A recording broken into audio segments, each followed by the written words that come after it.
What's going on, Colts Nation? I appreciate you joining me for another video where today we're going to have the pregame preview and talk about the Colts game coming up with the Jaguars in Jacksonville, a game that we haven't won in a very long time.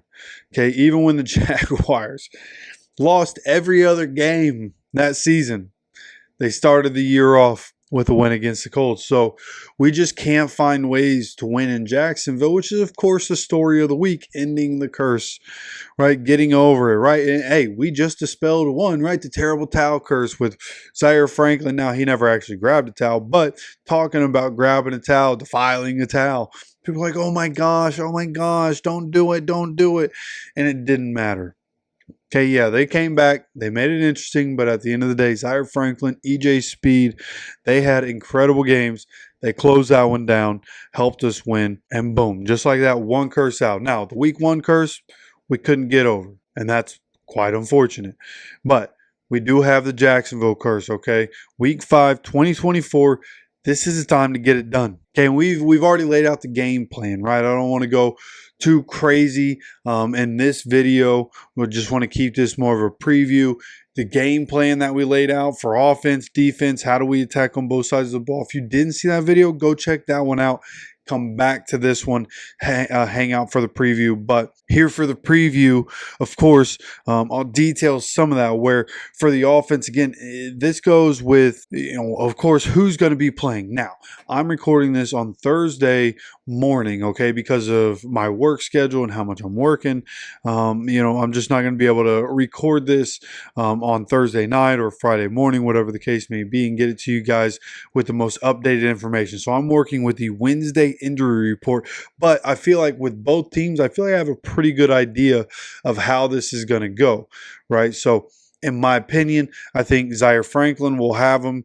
I think Ryan Kelly, Kenny Moore, Kwity Paye, and Anthony Richardson are all going to be, possibly could go, but we're just going to go ahead and hold them out because we feel good about our depth at those positions. And then Braden Smith, I expect him to go. Jonathan Taylor, I expect us could end up with Joe Flacco and Trey Sermon leading the backfield, right? But then the offensive line that we have, Braden Smith, I expect him to go. He's been very good this year. And then for the Jaguars, you have Josh Hines-Allen, who is in the concussion protocol, and I feel like good chance he doesn't go. So especially with him not playing, Tyson Campbell's already out for that defense. I feel pretty good about our chances right now. You do have, Travis Etienne, Tank Bigsby, Gabe Davis, Evan Ingram, all on the injury report for the Jaguars, but 3 of those 4 have shoulder injuries, and they're all limited participants. They expect to play. Darnell Savage is supposed to play. So, again, have a pretty good idea of how the injuries are going to go and who we're going to have. Now, there is obviously some question for the Colts with some of these did not practice guys, and of course, if we get any of these guys, it's only going to help. Pardon the interruption. I just want to let you guys know how much I appreciate you stopping by the channel. And I also want to say that when I look at the analytics, 50% of the people that come by and watch this channel are not subscribed. So as Peyton's telling you to do here, hit that subscribe button right now. Turn those notifications on so you get notified when any videos come out. Now, if you need any further proof of why you need to subscribe, when you look at the numbers, 62.4% of the views on this channel over the last month have come from people that are not subscribed to the channel. So again, if you're one of those people, hit that subscribe button. I appreciate you so much. And let's get back into the video. This preview is going to be with the expectation that Kelly, Moore, Paye, and Richardson and Taylor are not playing. Again, if we get them, great. If not, then this is how we go forward, right? And you have a guy like Joe Flacco. And of course, without Jonathan Taylor in the backfield and how dynamic that is, it'll probably change some things up. But Jaguars are already a defense where it's like they're going to not necessarily, they're not going to play back as much as you would see Gus Bradley's defense, right? It's not a carbon copy of the Gus Bradley defense, but they do have an element of just playing back, keeping everything in front of you. Bend, don't break. They're that type of defense. That's really what I'm getting at. The Jaguars, very bend, don't break defense. And this year they've been breaking more, right? They're letting up 27 points a game while only scoring 15 a game. So that defense is vulnerable. They have a bunch of injuries, and now more injuries with Devin Lloyd and Josh Hines Allen being on the injury report as did not practice guys on Wednesdays. So when you look at it, really it doesn't matter for us when you think about the quarterbacks. I feel pretty good about either of them coming into this game with what we saw from Anthony Richardson, right? Only threw 4 passes.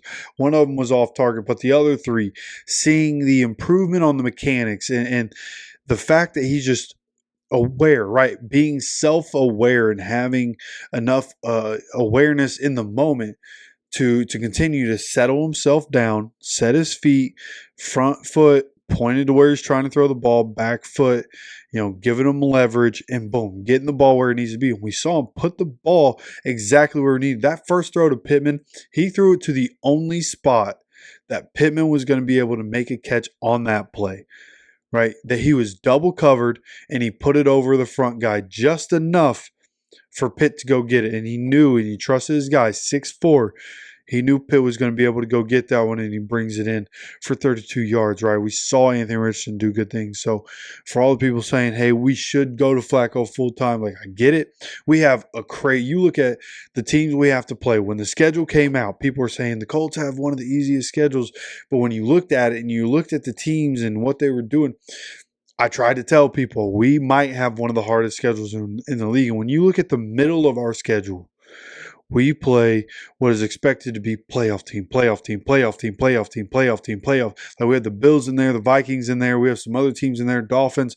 Obviously not as good as we thought they were going to be, but we play a lot of really good football teams in the middle of our schedule. So being able to get this one against the Jaguars is going to be huge, right? Coming into this game, being able to attack on offense and just be balanced, right? Again, because of the way the Jaguars play defense, you want to be balanced. They want to force you into making mistakes, which is what we generally do in Jacksonville. So coming into this game, it's mitigating the errors that we have on offense, being able to not turn the ball over, keep the ball, be efficient. Joe Flacco again played basically, 3 quarters, just a little over 3 quarters for us last week, and ends up 16 for 26, 2 touchdowns, and didn't turn the ball over. Like, if we can get that on the offensive side of the ball, that's great, right? And then have Trey Sermon and the other running backs, if we can combine, end up coming out of this game with, 150 yards on the ground, get Josh Downs involved on an end around. A.D. Mitchell we saw on an end around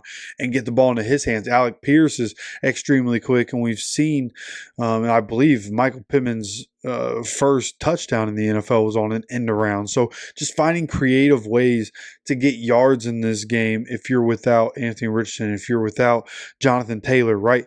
Obviously, with those two in, offense much more dynamic. I saw something where when Anthony Richardson went out, right, he led the team down the field on that second touchdown drive. Joe Flacco gets the touchdown, but Anthony Richardson got him there. So when you look at all the drives after that, it was a field goal drive, and I believe we were able to end up in a field goal situation because that was when we stopped them on 4th and 1. I believe either right at midfield or on the Steelers' side of the field, right? So super short field, still wasn't able to go get a touchdown, settle for a field goal, and then punt, and then missed field goals. So 5 possessions for the first 5 possessions for Joe Flacco, he was only able to get that 1 field goal drive. So, and obviously, part of it is coming in mid-game, needing to find a rhythm. They were able to find a rhythm at the end, and then we were able to end up putting another touchdown on the board. But nonetheless, the offense was more stagnant with Joe Flacco. Can that get better as the weeks go on? Of course. But again, with Anthony Richardson and Jonathan Taylor, we become much more dynamic on offense. And I think, again, either way, whichever quarterback starts, I think we're going to be able to move the ball on offense, at least effectively enough to put up 24, 27 points in this game, maybe get up to 30 points in this game. Again, because there's so many injuries, the way the Jaguars have looked this year, but again, this is the game in Jacksonville. They could come into this game and just look like a completely different team, right? And we could look like we did in week 1 and week 2. So coming in, just hoping for the best and hoping that just looking at it from a plain view, we should be able to move the ball. And defensively, we've really stepped it up. This is a game where stylistically, I think We don't really match up well with this offense. But the good news is that just like Gus Bradley's defense is fairly predictable, this offense fairly predictable. Our guys have been attacking these last couple weeks. They made the adjustments, and they've really been able, obviously stopping the run is a big part of that. We're able to stop the run. And that's going to be a huge part of this. But the Jaguars throw the ball a lot. So we're going to have to be on top of that. Again, with the way Samuel Womack played last week, feel really good about him. Going forward, I feel like we could end up seeing where Jalen Jones and Samuel Womack and Kenny Moore, those are the three guys that we would ideally have there, right? When those guys are healthy, all our corners are healthy. Those will probably be the three guys on the field. So offensively, I feel good about us. Defensively, I feel good about us, and obviously not as confident in the defense as I am the offense. But again, this is the one. This is the one. I just have a feeling this is the one, and it would be great, honestly.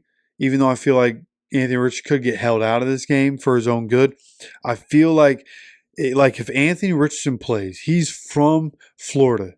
He loves being down here, so I feel like if you have Anthony Richardson playing this game, this might be the coming out party, the one where he looks unbelievable, the one where he's all juiced up, ready to go, where he ends up with 250 passing yards, 2 touchdowns, 65 yards on the ground, another touchdown, especially with Jonathan Taylor out. Maybe he ends up with 100 rushing yards and 2 touchdowns, right? Going absolutely nuts. That's the hope, right? Is that Anthony Richardson, and that's just how I feel when there's such a guy that happens. Guys play old teams, guys go back home.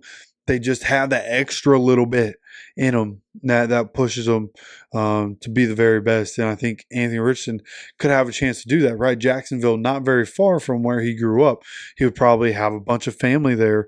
And if we're going to end the curse, what's the score going to be again with the way I think the offense can do, the way I think the defense can do? I think this game ends up being 27-19.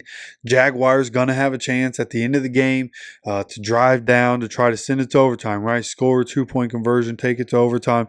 But the defense, once again, the story for the Colts for the first 2 weeks was the defense and how bad they were. For the second straight week, defense is going to win the game for us at the end of the day.